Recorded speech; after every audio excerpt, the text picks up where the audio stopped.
everyone. This is Mom Bev.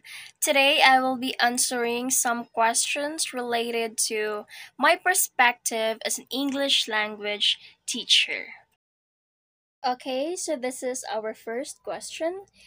Think about your personal professional stance as a language teacher.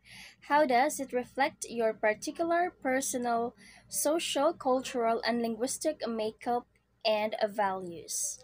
Language teacher have always believed that no child learns the same way. Everyone in my class has his or her unique talents and skills, and therefore, as a teacher, I also need not to confine myself to one language method or technique only.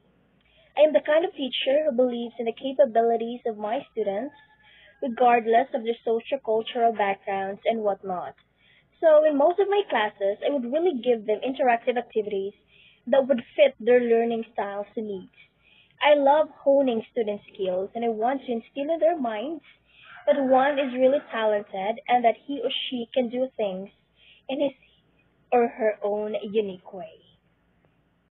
The second question is: to what extent do your current belief, ethical values, motivations, and commitment reflect the contemporary and global educational landscape? I have to say that education has always been transforming. Living in a contemporary world where everything almost goes global and digital is really a challenge, especially to me as a 21st century educator. So there's really a need to change or modify my educational perspectives.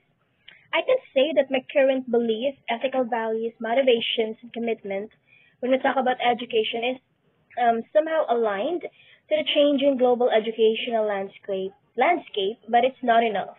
As experience, there's really a lot to improve. That's why we educators really need to research, to read, in order to connect more to our students. We need to be teachable.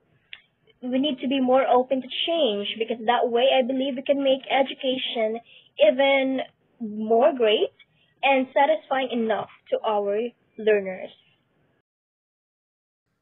Now we are down to the third question. Consider the tasks you have used for a particular class or module.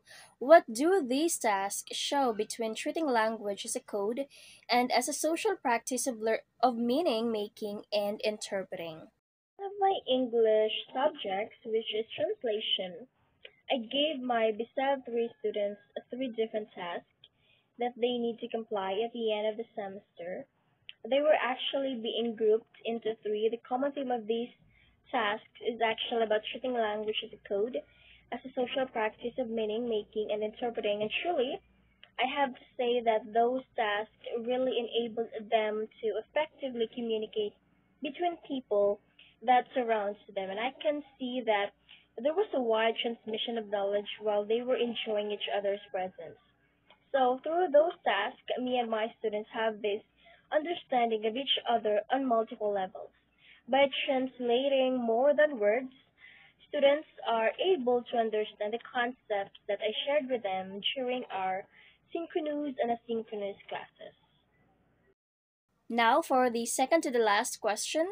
How might you develop new tasks for use in the classroom which present a more balanced or more elaborated understanding of language?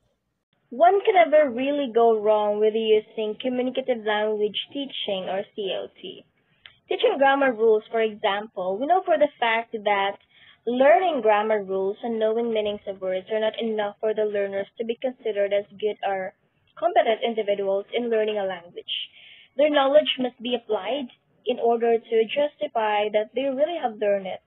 As language teachers, it is our responsibility to expose our learners into different meaningful language activities so that they will have mastery on how to use and deal with language in whatever context they are in. I believe that through practice, they will improve their language skills and develop greater knowledge on it. Okay, so we're now down to the last question. This is the fifth question. How might you modify your teaching to focus on developing the ability to learn how to learn? Simple. I will just let my learners talk first without even being judged whether their grammar is correct or not, and have them interact with their classmates in the language classroom and guide them in making these interactions meaningful and fun. That way, I believe I can foster a sense of belongingness and kind of serve the natural the natural purpose of the language, which is to communicate. In order for them to learn how to learn, as language teachers, we have to make them feel that learning doesn't have to be so hard. It just needs a little patience and extra effort, and everything else will follow.